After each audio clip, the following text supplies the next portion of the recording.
In a bustling city park, when a street kid yelled, "Don't touch that food," no one could have predicted the drama that would unfold. The Grove Bistro, nestled among neatly trimmed trees and the gentle trickle of a nearby fountain, drew the city's elite like moths to a flame. It was noon, and the bistro thrummed with activity. Waiters in pristine uniforms glided between tables, carrying trays laden with gourmet dishes and steaming coffee. The air carried the comforting aroma of fresh-baked bread mixed with the delicate scent of blooming flowers. Yet, for one man seated at the heart of this scene, the elegance around him seemed unremarkable. At a prominent table sat Edward Stone, a titan of industry whose name was synonymous with wealth and influence. From humble beginnings in real estate in his 20s, he had built an empire that spanned ventures most could only imagine. Now 72, Edward exuded the unshakable confidence of a man who commanded not just his own destiny, but perhaps those of everyone around him. His tailored suit and gold-rimmed glasses spoke of a life steeped in luxury. Yet, as he scanned the menu, his movements were deliberate, almost weary. Across from him sat Clarissa, his strikingly younger wife, her beauty as flawless as a magazine cover. Her jet-black hair framed a face that radiated polish, her red lipstick meticulously applied. Every detail of her appearance screamed sophistication, but her smile never reached her eyes. She toyed with a diamond bracelet, her focus glued to her phone, not her husband. Just beyond the bistro's patio fence, a boy hovered. Small for his age, his oversized hoodie draped loosely over his slight frame. His sharp eyes flitted from table to table, searching for scraps or opportunities. His name was Jamal, though no one in the bistro knew him. His face was a familiar sight on these streets, a kid with nowhere to call home, always lingering at the edges of society's notice. Edward checked his watch and said, "You're distracted again." His tone was even but carried an edge. Clarissa glanced up, flashing a smile devoid of warmth. "I'm right here," she said smoothly, reaching across to touch his hand. "You know I love our lunches." Jamal's stomach rumbled as he edged closer, his steps nearly soundless.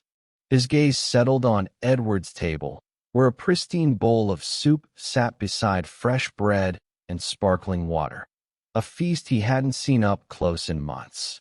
Then something caught his eye. As Edward adjusted his glasses and reached for his phone, Clarissa's hand dipped into her designer purse. Jamal watched her fingers grasp a small vial. With a subtle twist, she opened it and tilted it over the steaming soup. A clear liquid vanished into the broth, undetectable. Clarissa stirred the soup casually, her face betraying nothing. Leaning closer to Edward, she murmured, just loud enough for Jamal to hear, "After all I've done, you won't ruin this now." Jamal's breath hitched. He stood frozen, grappling with what he'd witnessed. Was this real? Could a woman so poised, in a place so refined, be doing what he suspected? His instincts screamed that something was terribly wrong. His heart raced as he crouched behind the railing. Clarissa's chilling words echoed in his mind, sending a shiver down his spine. No one else had seen. No one else was watching. His hunger gnawed at him, but his eyes stayed locked on the couple. Edward seemed weary, distracted, his spoon hovering over the soup as he scrolled through his phone.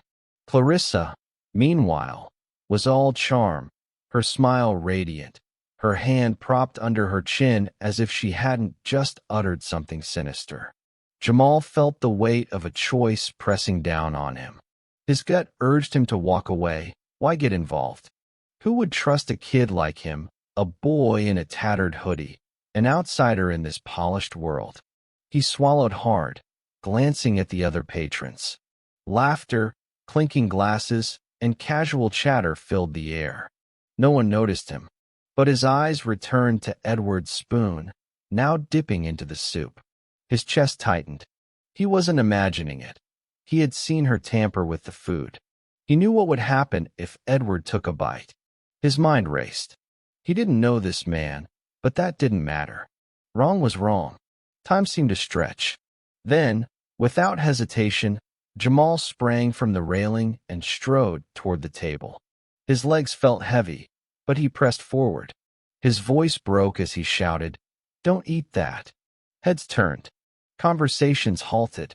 A fork clattered to the floor, the sound echoing through the bistro.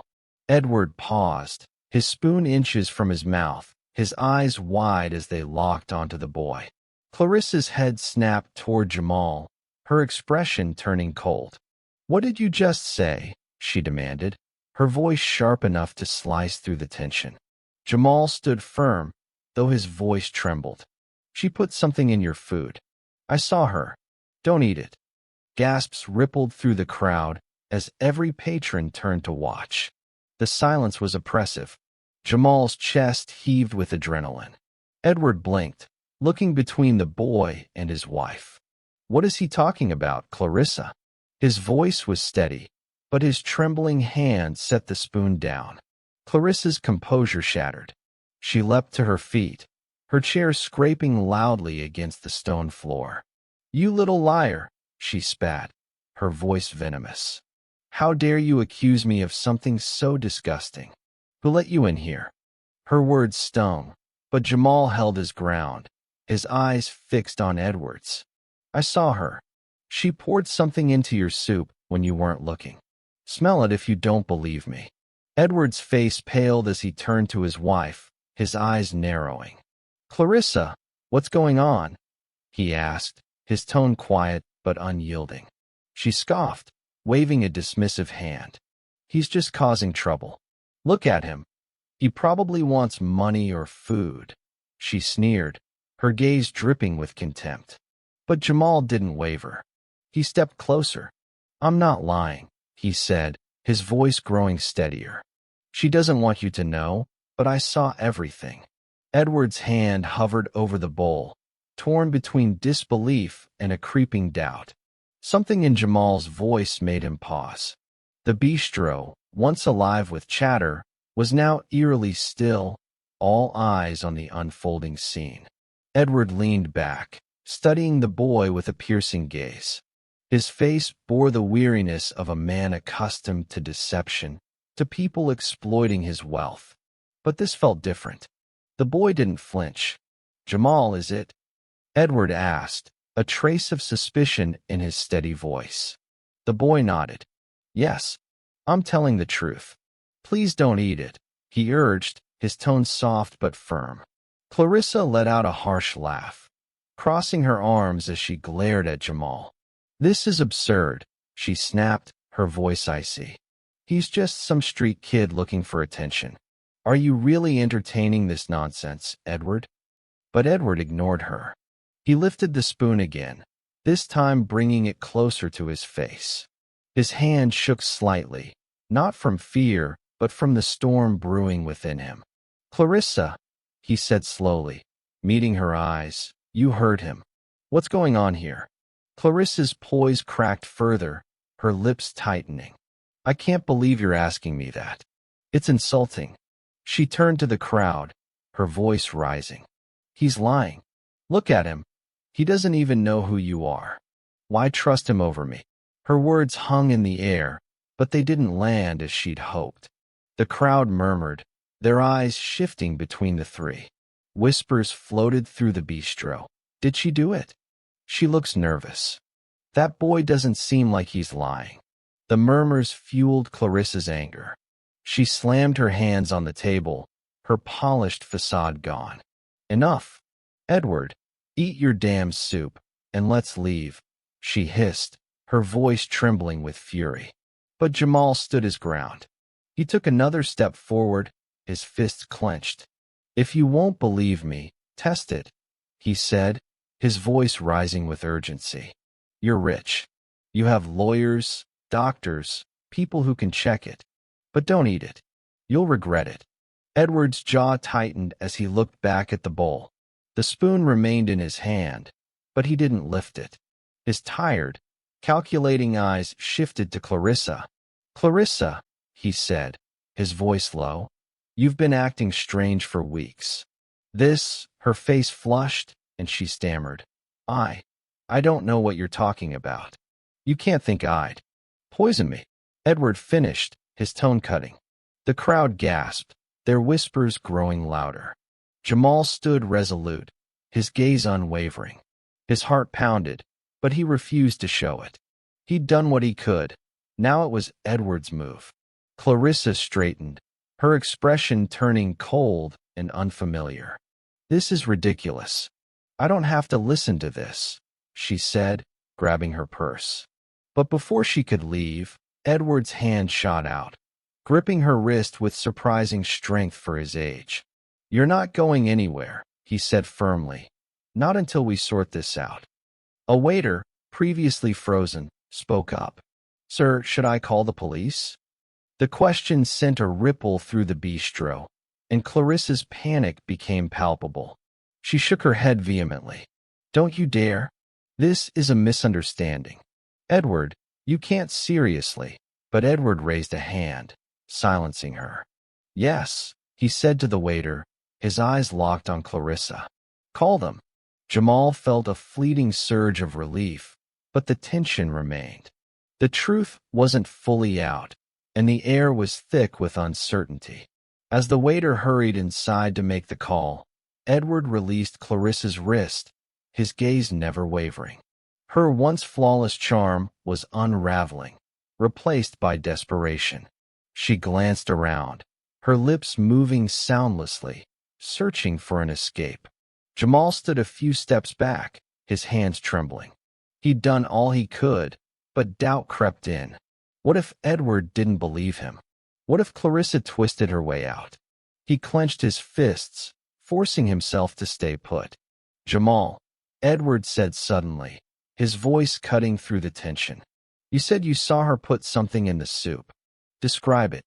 The boy nodded, stepping forward. "It was a small bottle, like for medicine. Clear liquid. She poured it in when you were on your phone, then stirred it. I swear I saw it." Edward's face tightened. He turned to Clarissa, who shook her head. "This is absurd. He's lying. Why would I?" But Edward cut her off. Why would he lie? What could he gain? The crowd murmured again as sirens approached, adding to the charged atmosphere. Clarissa's eyes darted to the soup, and for a moment, her facade slipped completely. She looked trapped. Then, grasping at straws, she turned on Jamal. "You've been watching us, haven't you? Trying to stir trouble because you're jealous of people with something." Her words stung, but Jamal stood firm. "I'm not jealous," he said. "I saw what I saw, and I couldn't let you hurt him." The sirens grew louder, and 2 police officers entered the bistro. The room seemed to shrink as they approached, their hands on their belts. "What's going on here?" one asked, his tone neutral but firm. Edward stood, his presence still commanding. "Officers, I need you to examine this," he said, gesturing to the soup. "This boy claims my wife poisoned it." The officers exchanged glances, their faces impassive. One leaned down, sniffing the bowl cautiously, then turned to Clarissa.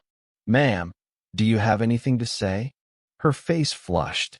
"This is ridiculous. He's just a street kid causing trouble." "Edward, you're letting this go too far." But the officer wasn't swayed. "We'll need to test this," he said, reaching for the bowl. "No." Clarissa snapped, her voice rising. Her outburst drew more attention, and her panic made her guilt seem more likely. The officer paused, narrowing his eyes. "Ma'am, is there something you'd like to tell us?" Clarissa hesitated, her chest heaving. She looked at Edward, then the officers, her hands shaking as she clutched her purse. Finally, her resolve broke. "Fine," she spat, her voice low and venomous. "You want the truth? I'm tired of living under his control, tired of his shadow. He wasn't supposed to last this year, and she stopped, realizing her mistake. The bistro erupted in gasps, some patrons pulling out phones to record. Edward's face went pale as her confession hit him. The officer stepped forward, his expression stern. "Ma'am, I'm placing you under arrest for attempted murder." "Hands where I can see them." Clarissa's composure collapsed. She screamed, struggling as they cuffed her. "You don't understand. I deserved everything he had," she shouted as they led her away, her voice fading. Edward sank into his chair, his hand trembling as he pushed the soup aside. For a moment, he was silent, his face a mask of shock and betrayal. Then his eyes found Jamal, who stood frozen, unsure of what to do. Edward's gaze softened, a flicker of gratitude replacing his anger. Jamal hadn't just saved his life. He'd exposed a truth Edward would have never suspected. The bistro buzzed with whispers as the officers escorted Clarissa out, her protests fading.